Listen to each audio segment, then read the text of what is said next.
ये भारत भूमि बड़ी ही पवित्र भूमि है, बड़ी ही पावन भूमि है। एक समय था जबकि महान संस्कृति वाले इस देश में सभी नर नारी, पशु पक्षी, यहाँ तक कि प्रकृति भी सतो प्रधान थी। सुख, शांति, आनंद की अपार संपदा से देश भरपूर था।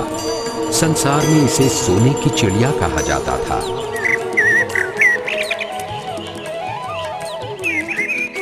यहाँ आचार, विचार और संस्कारों के निर्माण के लिए कई पंथ बने। लोगों ने आस्था और विश्वास के लिए अनेक मार्ग बनाए और उस पवित्रता, शांति और आनंद के स्रोत को मंदिरों में, मस्जिदों में, चर्चों में और गुरुद्वारों में बड़ी भावना और प्यार से ढूंढते रहे।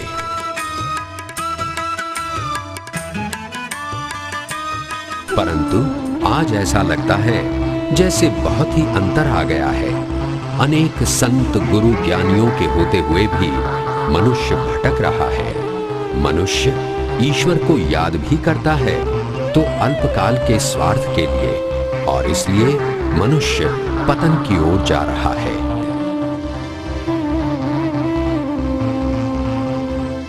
धर्म जो मनुष्य को जोड़ते थे, आज उसके नाम पर स्वार्थ वृद्धि हो रही है। दंगे फसाद हो रहे हैं, लोग हिंसक हो रहे हैं। समाज में भय, चिंता व घोर निराशा बढ़ती जा रही है। ऐसे में मनुष्यों का आत्मविकास कैसे हो, ये बहुत गहन प्रश्न है।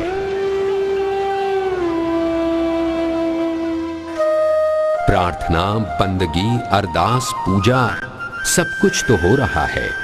गुरु, गोसाई, सूफी संतों ने ईश्वर का रास्ता बताने की कोशिश भी की, फिर भी आत्मा को परमात्मा की निकटता व रूहों को खुदा का एहसास नहीं हो रहा है। मनुष्य विषय सागर की दलदल में इस तरह फंसा है कि वो त्राहि त्राहि कर रहा है। बार बार उसके मन में यही प्रश्न उभरता है कि अब इस दलदल से कौन निकालेगा। तब सभी आत्माओं के पिता, जो दया और करुणा के सागर है, जो सूर्य, चंद्र, तारा गणों से भी पार, बहुत दूर दूर आवाज की दुनिया से परे, उस लाल सुनहरी दुनिया में रहने वाले सर्वशक्तिमान, सर्व मनुष्यात्माओं के पिता परमात्मा, जिनका स्वरूप ज्योतिर्बिंदु है, वो परम पिता अपने मीठे बच्चों को आत्मज्ञान देने के लिए व दुखों से उबारने के लिए, अपनी दया करुणा बरसाने के लिए अपने वचन अनुसार धरती पर अवतरित होते हैं।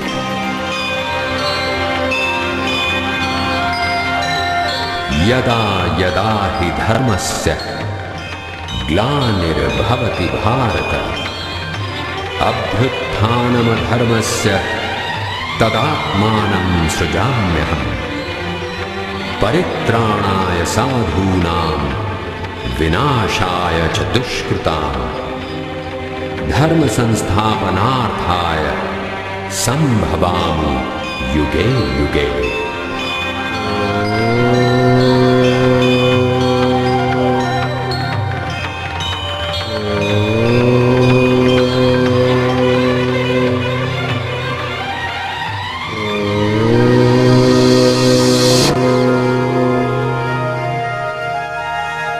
निजानंद स्वरूपम शिवोहम शिवोहम, ज्ञान स्वरूपम शिवोहम शिवोहम, प्रकाश स्वरूपम शिवोहम शिवोहम।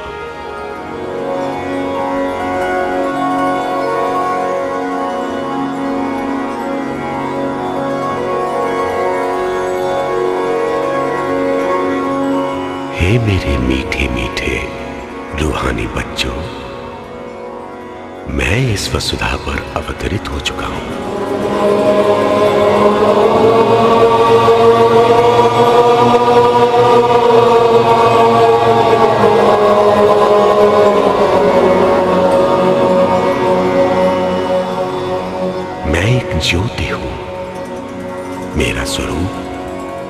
अति सूक्ष्म बिंदु के समान है, जिसे तुम स्थूल नेत्रों से देख नहीं सकते। मेरा नाम शिव है। तुम मुझे ही अनेक नामों से याद करते हो। मैं शांति धाम में निवास करता हूं, जिसे तुम मुक्ति धाम, निर्वाण धाम, परम धाम कहते हो, जहां सर्वत्र शांति ही शांति है। तुम सब भी मेरी तरह सूक्ष्म ज्योतिर्बिंदु हो। एक समय था जब तुम मेरे साथ वहां निवास करते थे। फिर तुमने इस संसार में आकर शरीर धारण किया और वहां से तुम्हारी जीवन यात्रा प्रारंभ हुई। धीरे धीरे सांसारिक होकर तुम अपने वास्तविक रूप को और घर को पूरी तरह से भूल गए। जब तुम दुखी होते हो तो मुझे याद करते हो, और सुख में भूल जाते हो। लेकिन मैं तुम्हें कभी नहीं भूलता। मैं पुनः अवतरित हुआ हूं तुम्हें वो सब कुछ याद दिलाने के लिए जिसे तुम भूल चुके हो। मैं फिर से तुम्हें समय के महत्व को बतलाने और जीवन के रहस्य को समझाने आया हूं। ये वही विश्व परिवर्तन की बेला है। मैं तुम्हें दुख अशांति से मुक्त कर सुख, शांति व समृद्धि के साम्राज्य का मालिक बनाने आया हूं। हे मेरे प्यारे बच्चों, अब मुझे जानो। मैं ही तुम्हारा अविनाशी पिता हूं। अब मुझे पहचानो और मुझसे सुख, शांति और समृद्धि का वर्षा पालो। सुवर्ण युग का सूर्योदय आपका इंतजार कर रहा है, इंतजार कर रहा है, इंतजार कर रहा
समय की पुकार सर्व समस्याओं का समाधान एवं दिव्य औषधि है काल। पुरानी बातें समय बीतने के साथ साथ विस्मृत हो जाती है, और नई बातें आ जाती हैं। काल चक्र बदलता ही रहता है। सदा घूमने वाला यह काल चक्र हमें कहां लेकर जा रहा है? इसके जवाब के लिए ही हम युग युग से प्रतीक्षा करते आ रहे हैं। तो अब समय कितना हुआ है? हम आपके हाथ में बंधी हुई घड़ी की बात नहीं कर रहे हैं। इस विश्व के समय को दिखाने वाली विश्व घड़ी की बात कर रहे हैं। यह देखिए, अब हम कौन से युग में हैं? विश्व की घड़ी हमें क्या बता रही है? एक समय था जहां पवित्रता, सुख, शांति एवं संपन्नता से परिपूर्ण सतयुगी सृष्टि थी। इस स्वर्णिम युग में मनुष्य देवी देवता थे। स्वर्ग, बैकुंठ, हेवन, पैराडाइज के नाम से पुकारते थे। उसके बाद आया त्रेता युग अर्थात रजत युग। त्रेता युग के बाद ये धरती देवलोक से परिवर्तित होकर मनुष्य लोक बन गई। यह युग था द्वापर युग अर्थात ताम्र युग। इस युग में मनुष्य अपना सदाचार खो बैठा। फलस्वरूप इस धरती पर दुख और अशांति बढ़ती गई। सुख और शांति के लिए अनेक मत, धर्म और संप्रदाय प्रारंभ हुए। भक्ति भाव बढ़ता गया। वर्तमान समय हम कौन से युग में जी रहे हैं? अभी हम कलयुग अर्थात लौह युग में जी रहे हैं, जहां चारों तरफ दुख, अशांति, दरिद्रता, द्वेष एवं ईर्ष्या बढ़ती जा रही है। राष्ट्रीयवाद, सामुदायिकवाद, अमीरी गरीबी एवं अनेक मतों में आए परिवर्तन ने जीवन जीना ही मुश्किल कर दिया है। इस तरह असहाय मनुष्य का मन ईश्वर की ओर लग जाता है। फिर धीरे धीरे मनुष्यों को ही ईश्वर के रूप में पूजते हैं। इसके अलावा धरती, जल, अग्नि जैसे प्राकृतिक तत्वों को भी ईश्वर समझकर पूजने लगते हैं। इन सब दुखों से आखिर कब मुक्ति मिलेगी? यही हर एक मनुष्य के दिल की आवाज है। इस विश्व घड़ी की सुई प्रत्येक क्षण आगे बढ़ती जा रही है और अब यह सुई कलयुग के अंतिम क्षणों की ओर इशारा कर रही है। अब हम कलयुग के अंत और सतयुग के आदि पुरुषोत्तम संगम युग पर खड़े हैं।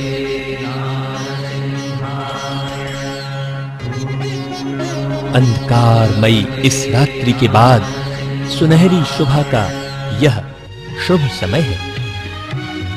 यह काल चक्र हमें बता रहा है कि हम 4 युगों वाले 5000 वर्ष के एक कल्प को पूरा कर चुके हैं। इस कल्प के बाद अब नया कल्प अर्थात नया स्वर्णिम काल फिर से आने वाला है। उसकी स्थापना कैसे होगी? यही वो समय है परमात्मा इस अज्ञान अंधकार को मिटाकर ज्ञान प्रकाश फैलाते हैं। क्या आपका मन भी यही कहता है कि ईश्वर का अवतरण होगा? ईश्वर का अवतरण होगा ही नहीं, बल्कि ईश्वर तो प्रजापिता ब्रह्मा के तन में अवतरित हो चुके हैं। यह अवतरण आडंबर युक्त न होकर आश्चर्यजनक एवं गुप्त है। आप माने या ना माने, लेकिन यह विचित्र किंतु सत्य घटना है। यह समय मनुष्य से देवता बनने का है। इस वास्तविकता को हमें स्वीकार करना होगा।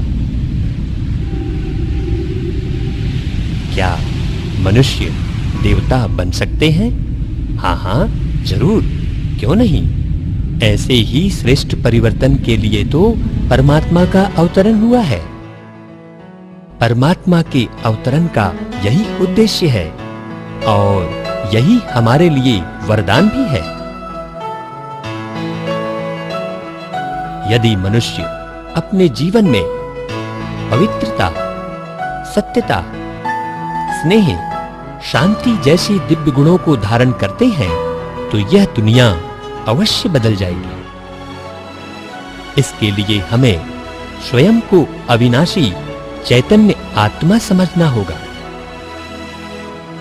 स्वयं को आत्मा समझकर इस शरीर को चलाना है।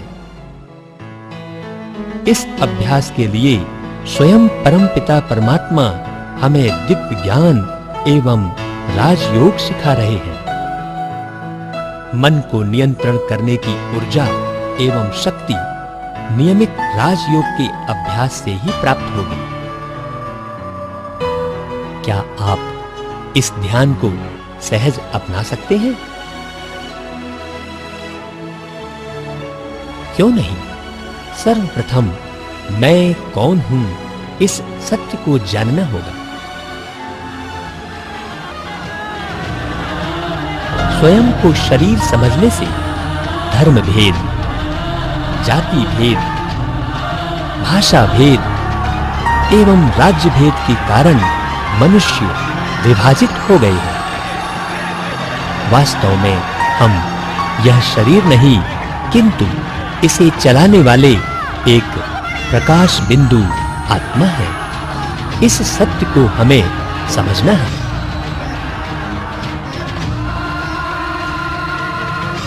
भूले हुए आत्मबोध एवं दिव्य गुणों को फिर से याद करने से हमारी बुद्धि दिव्य बन जाती है। स्वयं परमपिता परमात्मा हमें ज्ञान रत्नों से सजाकर भूले हुए दिव्य गुणों की याद दिला रहे हैं। इतना ही नहीं, स्वयं ईश्वर आकर हमारे बीच के टूटे हुए संबंधों को जोड़ रहे हैं। ईश्वर हमारे माता पिता हैं, इसलिए हम उनकी महिमा में गाते हैं, त्वमेव माताश्च पिता त्वमेव। एक बच्चे के लिए अपने माता पिता को याद करना कितना सहज है। सिर्फ नाम मात्र नहीं, उन्हें यथार्थ रूप में जानकर अंतर मन से स्नेह पूर्वक याद करने एवं उनके अगाध प्यार में डूबने से अपना जन्म सिद्ध अधिकार स्वर्ग के रूप में इसी संगम युग पर प्राप्त कर सकते हैं। यही वह समय है, यही वह समय है। मन और बुद्धि के द्वारा ईश्वर से संबंध जोड़ना ही राजयोग है। आखिर ईश्वर कौन है? कहां रहते हैं? क्या करते हैं? इन प्रश्नों के उत्तर जानना अनिवार्य है। क्या आप भी इसे आवश्यक समझते हैं? इन प्रश्नों के जवाब देने के लिए स्वयं परम पिता परमात्मा प्रजापिता ब्रह्मा के तन में अवतरित होकर कहते हैं, मेरे अति लाडले बच्चों,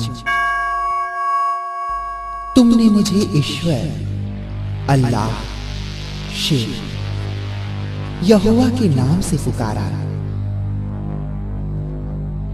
तुमने मेरे नाम से मंदिर, गिरजाघर, मस्जिद एवं गुरुद्वारे बनाए। धर्म पिताओं एवं गुरुओं ने मुझे प्राप्त करने के लिए अनेक रास्ते बताए। कई वेदों, शास्त्रों एवं पुराणों की रचना की। तुमने मुझे प्राप्त करने के लिए अनेकों तप, प्रार्थना, आराधना एवं दान पुण्य किए। मेरे नाम से अनेक युद्ध भी किए, फिर भी मुझे प्राप्त नहीं कर पाए, क्योंकि तुम मेरे निज स्वरूप को नहीं जानते हो। सर्व दुखों और अशांति को समाप्त कर सतयुग की स्थापना के लिए काल चक्र की गति के अनुसार मैं इस धरती पर अवतरित हो चुका हूं। मैं अति सूक्ष्म ज्योति बिंदु स्वरूप हूं। तुम मुझे इन चर्म चक्षुओं से नहीं देख सकते हो। मैं तुम्हारी तरह जन्म मरण के चक्र में नहीं आता हूं, इसलिए मेरा अपना कोई शरीर नहीं। मैं सदा सबका कल्याण करने वाला हूं, इसलिए मुझे सदा शिव कहते हैं। सूर्य, चांद एवं तारा गणों के भी पार स्वर्ण लाल प्रकाशमय दुनिया ही मेरा निवास स्थान है। इसे ब्रह्मांड, शांति धाम, आत्मलोक, मुक्ति धाम के नाम से जानते हैं। तुम भी बिंदु रूप में मेरे साथ साथ परम धाम में रहते थे। फिर तुम इस सृष्टि रूपी रंगमंच पर शरीर का आधार लेकर पाठ बजाने आते हो। समय बीतने के साथ साथ तुम मुझे और अपने घर को भूल जाते हो। देहभान में विकारों के वशीभूत होकर तुम अपनी आत्मिक शक्तियां, सुख, शांति सब गंवा बैठते हो। अब मैं तुम्हें इस देह के भान से मुक्त कर स्नेह, शांति, आनंद से भरपूर एक नई दुनिया की सौगात देने आया हूं।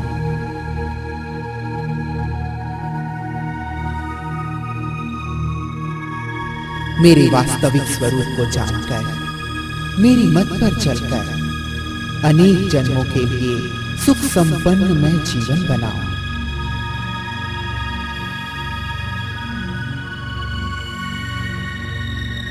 मेरे प्रिय वत्सों, अब बहुत ही जल्दी संपूर्ण सुख शांति इस धरती पर आने वाली है।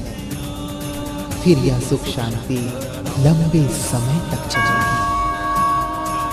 यदि आप भी ऐसी संपूर्ण सुख शांतिमयी दुनिया में आना चाहते हैं तो स्थानीय ब्रह्मा कुमारी सेवा केंद्र में आपका हार्दिक स्वागत है। ओम शांति, ओम शांति, ओम शांति।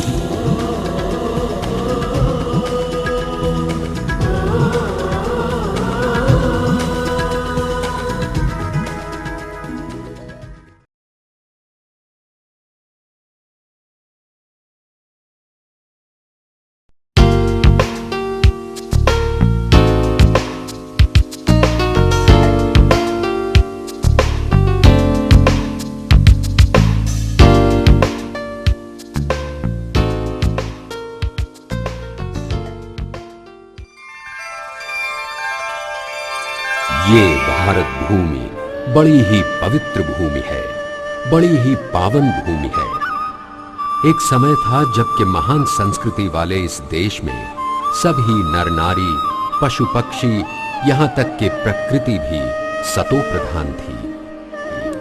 सुख, शांति, आनंद की अपार संपदा से देश भरपूर था। संसार में इसे सोने की चिड़िया कहा जाता था।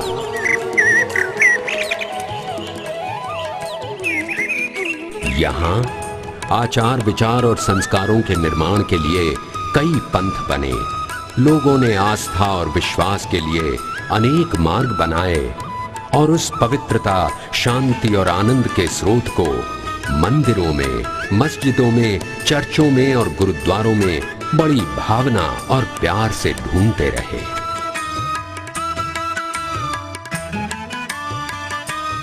परंतु आज ऐसा लगता है जैसे बहुत ही अंतर आ गया है। अनेक संत गुरु ज्ञानियों के होते हुए भी मनुष्य भटक रहा है। मनुष्य ईश्वर को याद भी करता है तो अल्पकाल के स्वार्थ के लिए, और इसलिए मनुष्य पतन की ओर जा रहा है।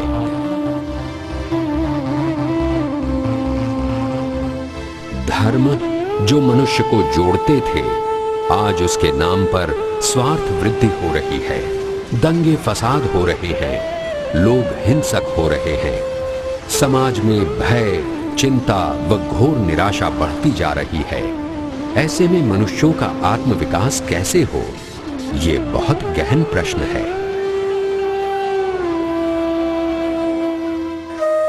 प्रार्थना, बंदगी, अरदास, पूजा सब कुछ तो हो रहा है। गुरु गोसाई, सूफी संतों ने ईश्वर का रास्ता बताने की कोशिश भी की, फिर भी आत्मा को परमात्मा की निकटता व रूहों को खुदा का एहसास नहीं हो रहा है। मनुष्य विषय सागर की दलदल में इस तरह फंसा है कि वो त्राहि त्राहि कर रहा है। बार बार उसके मन में यही प्रश्न उभरता है कि अब इस दलदल से कौन निकालेगा।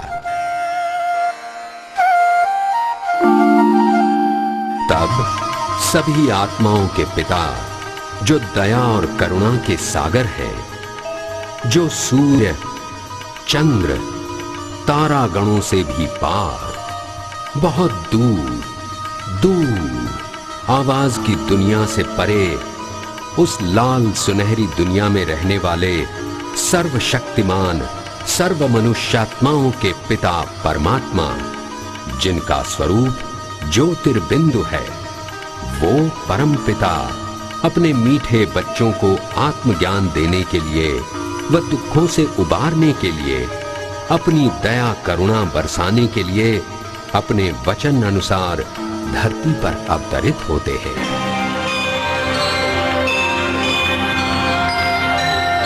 यदा यदा हि धर्मस्य ग्लानिर्भवति भारत, अभ्युत्थानमधर्मस्य तदात्मानं सृजाम्यहम्, परित्राणाय साधूनां विनाशाय च दुष्कृतां, धर्म संस्थापनार्थाय संभवामि युगे युगे।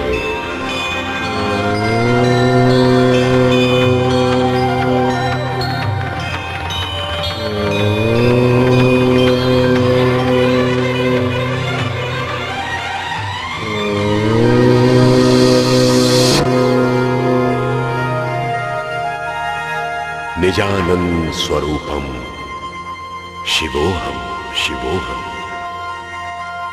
ज्ञान स्वरूपम शिवोहम शिवोहम, प्रकाश स्वरूपम शिवोहम शिवोहम।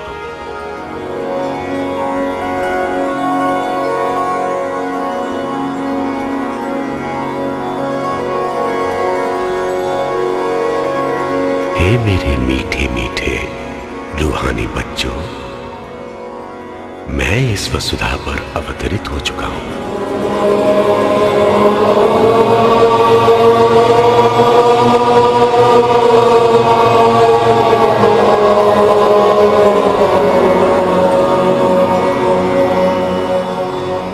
मैं एक ज्योति हूं। मेरा स्वरूप अति सूक्ष्म बिंदु के समान है, जिसे तुम स्थूल नेत्रों से देख नहीं सकते। मेरा नाम शिव है। तुम मुझे ही अनेक नामों से याद करते हो। मैं शांति धाम में निवास करता हूं, जिसे तुम मुक्ति धाम, निर्वाण धाम, परम धाम कहते हो, जहां सर्वत्र शांति ही शांति है। तुम सब भी मेरी तरह सूक्ष्म ज्योतिर्बिंदु हो।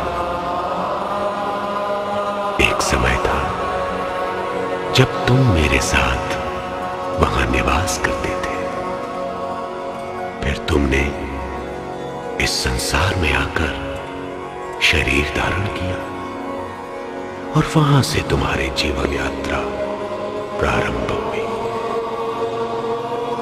धीरे धीरे सांसारिक होकर तुम अपने वास्तविक रूप को और घर को पूरी तरह से भूल गए।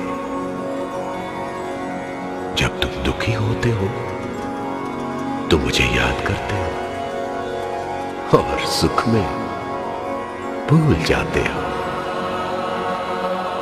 लेकिन मैं तुम्हें कभी नहीं भूलता। मैं पुनः अवतरित हुआ हूं तुम्हें वो सब कुछ याद दिलाने के लिए जिसे तुम भूल चुके हो। मैं फिर से तुम्हें समय के महत्व को बतलाने और जीवन के रहस्य को समझाने आया हूं। ये वही विश्व परिवर्तन की बेला है। मैं तुम्हें दुख अशांति से मुक्त कर सुख, शांति व समृद्धि के साम्राज्य का मालिक बनाने आया हूं। हे मेरे प्यारे बच्चों, अब मुझे जानो। मैं ही तुम्हारा अविनाशी पिता हूं। अब मुझे पहचानो और मुझसे सुख, शांति और समृद्धि का वर्षा पालो। सुवर्ण युग का सूर्योदय आपका इंतजार कर रहा है। इंतजार कर रहा है। इंतजार कर रहा है।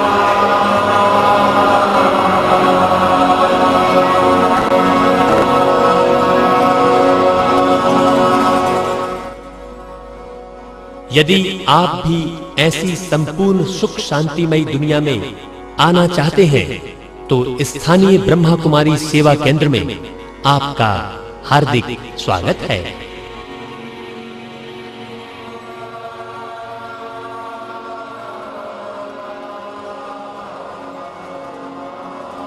केवल राजयोग के द्वारा ही संपूर्ण विश्व में सुख शांति की स्थापना होगी। ओम शांति, ओम शांति, ओम शांति।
समय की पुकार सर्व समस्याओं का समाधान एवं दिव्य औषधि है काल।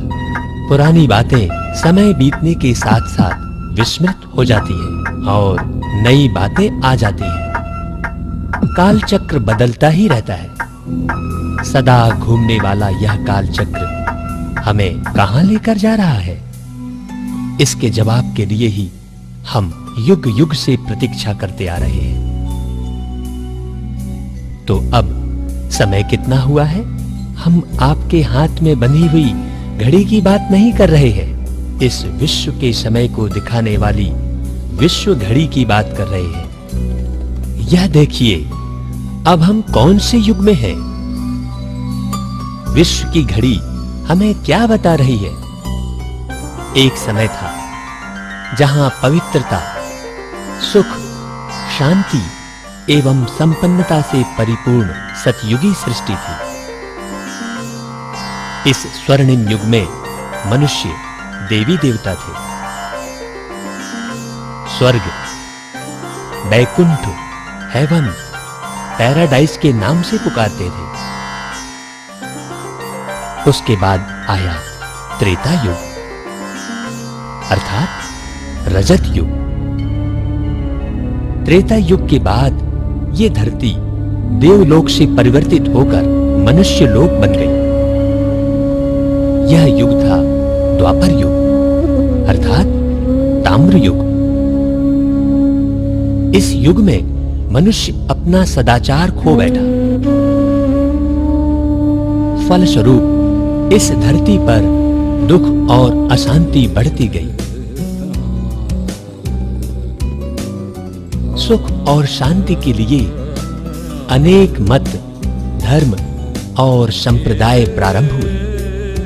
भक्ति भाव बढ़ता गया।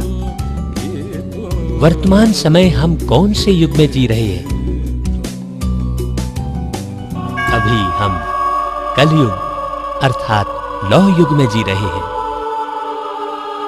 जहां चारों तरफ दुख, अशांति, दरिद्रता, द्वेष एवं ईर्ष्या बढ़ती जा रही है।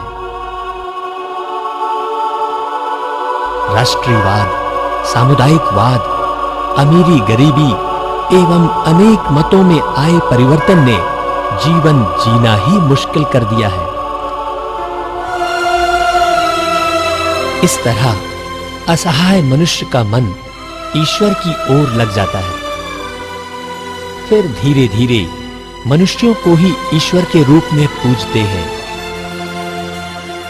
इसके अलावा धरती, जल, अग्नि जैसे प्राकृतिक तत्वों को भी ईश्वर समझकर पूजने लगते हैं। इन सब दुखों से आखिर कब मुक्ति मिलेगी? यही हर एक मनुष्य के दिल की आवाज है। इस विश्व घड़ी की सुई प्रत्येक क्षण आगे बढ़ती जा रही है और अब यह सुई कलयुग के अंतिम क्षणों की ओर इशारा कर रही है। अब हम कलयुग के अंत और सतयुग के आदि पुरुषोत्तम संगम युग पर खड़े हैं। अंधकारमयी इस रात्रि के बाद सुनहरी शुभा का यह शुभ समय है। यह काल चक्र हमें बता रहा है कि हम 4 युगों वाले 5000 वर्ष के एक कल्प को पूरा कर चुके हैं। इस कल्प के बाद अब नया कल्प अर्थात नया स्वर्णिम काल फिर से आने वाला है। उसकी स्थापना कैसे होगी? यही वो समय है परमात्मा इस अज्ञान अंधकार को मिटाकर ज्ञान प्रकाश फैलाते हैं। क्या आपका मन भी यही कहता है कि ईश्वर का अवतरण होगा? ईश्वर का अवतरण होगा ही नहीं, बल्कि ईश्वर तो प्रजापिता ब्रह्मा के तन में अवतरित हो चुके हैं। यह अवतरण आडंबर युक्त न होकर आश्चर्यजनक एवं गुप्त है। आप माने या ना माने, लेकिन यह विचित्र किंतु सत्य घटना है। यह समय मनुष्य से देवता बनने का है। इस वास्तविकता को हमें स्वीकार करना होगा। क्या मनुष्य देवता बन सकते हैं? हाँ हाँ, जरूर, क्यों नहीं। ऐसे ही श्रेष्ठ परिवर्तन के लिए तो परमात्मा का अवतरण हुआ है। परमात्मा के अवतरण का यही उद्देश्य है और यही हमारे लिए वरदान भी है। यदि मनुष्य अपने जीवन में सत्यता, पवित्रता, स्नेह, शांति जैसे दिव्य गुणों को धारण करते हैं तो यह दुनिया अवश्य बदल जाएगी। इसके लिए हमें स्वयं को अविनाशी चैतन्य आत्मा समझना होगा। स्वयं को आत्मा समझकर इस शरीर को चलाना है।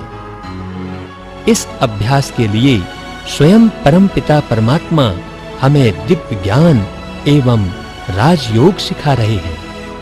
मन को नियंत्रण करने की ऊर्जा एवं शक्ति नियमित राजयोग के अभ्यास से ही प्राप्त होगी।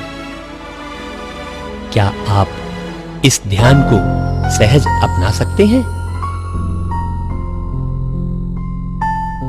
क्यों नहीं? सर्वप्रथम मैं कौन हूं, इस सत्य को जानना होगा। हम इस शरीर के द्वारा कर्म करने वाले चैतन्य आत्मा है। स्वयं को शरीर समझने से धर्म भेद, जाति भेद, भाषा भेद एवं राज्य भेद के कारण मनुष्य विभाजित हो गए हैं। वास्तव में हम यह शरीर नहीं, किंतु इसे चलाने वाले एक प्रकाश बिंदु आत्मा है। इस सत्य को हमें समझना है। भूले हुए आत्मबोध एवं दिव्य गुणों को फिर से याद करने से हमारी बुद्धि दिव्य बन जाती है। स्वयं परमपिता परमात्मा हमें ज्ञान रत्नों से सजाकर भूले हुए दिव्य गुणों की याद दिला रहे हैं। इतना ही नहीं, स्वयं ईश्वर आकर हमारे बीच के टूटे हुए संबंधों को जोड़ रहे हैं। ईश्वर हमारे माता पिता हैं, इसलिए हम उनकी महिमा में गाते हैं, त्वमेव माताश्च पिता त्वमेव। एक बच्चे के लिए अपने माता पिता को याद करना कितना सहज है। सिर्फ नाम मात्र नहीं, उन्हें यथार्थ रूप में जानकर अंतर मन से स्नेह पूर्वक याद करने एवं उनके अगाध प्यार में डूबने से अपना जन्म सिद्ध अधिकार स्वर्ग के रूप में इसी संगम युग पर प्राप्त कर सकते हैं। यही वह समय है, यही वह समय है। मन और बुद्धि के द्वारा ईश्वर से संबंध जोड़ना ही राजयोग है। आखिर ईश्वर कौन है? कहां रहते हैं? क्या करते हैं? इन प्रश्नों के उत्तर जानना अनिवार्य है। क्या आप भी इसे आवश्यक समझते हैं? इन प्रश्नों के जवाब देने के लिए स्वयं परम पिता परमात्मा प्रजापिता ब्रह्मा के तन में अवतरित होकर कहते हैं, मेरे अति लाडले बच्चों, तुमने मुझे ईश्वर, अल्लाह, शिव, यहोवा के नाम से पुकारा। तुमने मेरे नाम से मंदिर, गिरजाघर, मस्जिद एवं गुरुद्वारे बनाए। धर्म पिताओं एवं गुरुओं ने मुझे प्राप्त करने के लिए अनेक रास्ते बताए। कई वेदों, शास्त्रों एवं पुराणों की रचना की। तुमने मुझे प्राप्त करने के लिए अनेकों तप, प्रार्थना, आराधना एवं दान पुण्य किए। मेरे नाम से अनेक युद्ध भी किए, फिर भी मुझे प्राप्त नहीं कर पाए, क्योंकि तुम मेरे निज स्वरूप को नहीं जानते हो। सर्व दुखों और अशांति को समाप्त कर सतयुग की स्थापना के लिए काल चक्र की गति के अनुसार मैं इस धरती पर अवतरित हो चुका हूं। मैं अति सूक्ष्म ज्योति बिंदु स्वरूप हूं।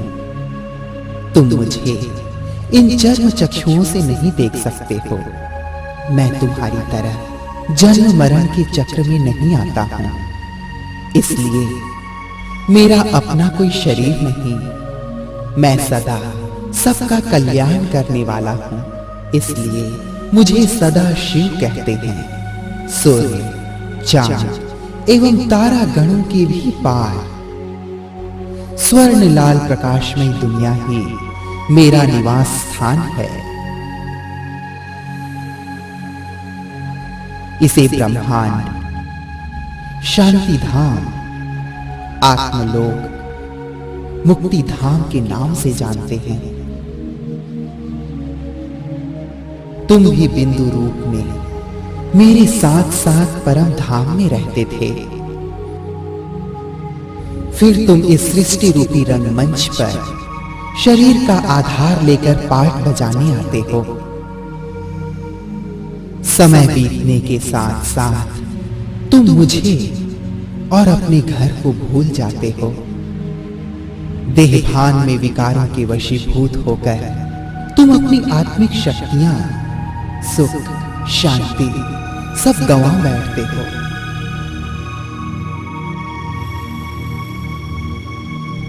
अब मैं तुम्हें इस देह के भान से मुक्त कर स्नेह, शांति, आनंद से भरपूर एक नई दुनिया की सौगात देने आया हूं।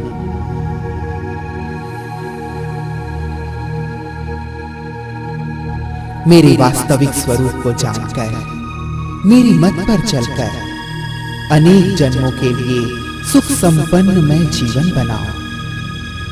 मेरे प्रिय वत्सों, अब बहुत ही जल्दी संपूर्ण सुख शांति इस धरती पर आने वाली है।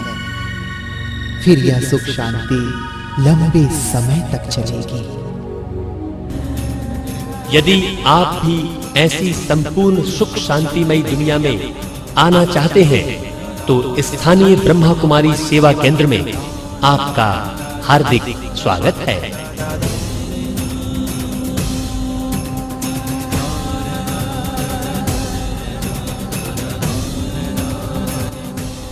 केवल राजयोग के द्वारा ही संपूर्ण विश्व में सुख शांति की स्थापना होगी।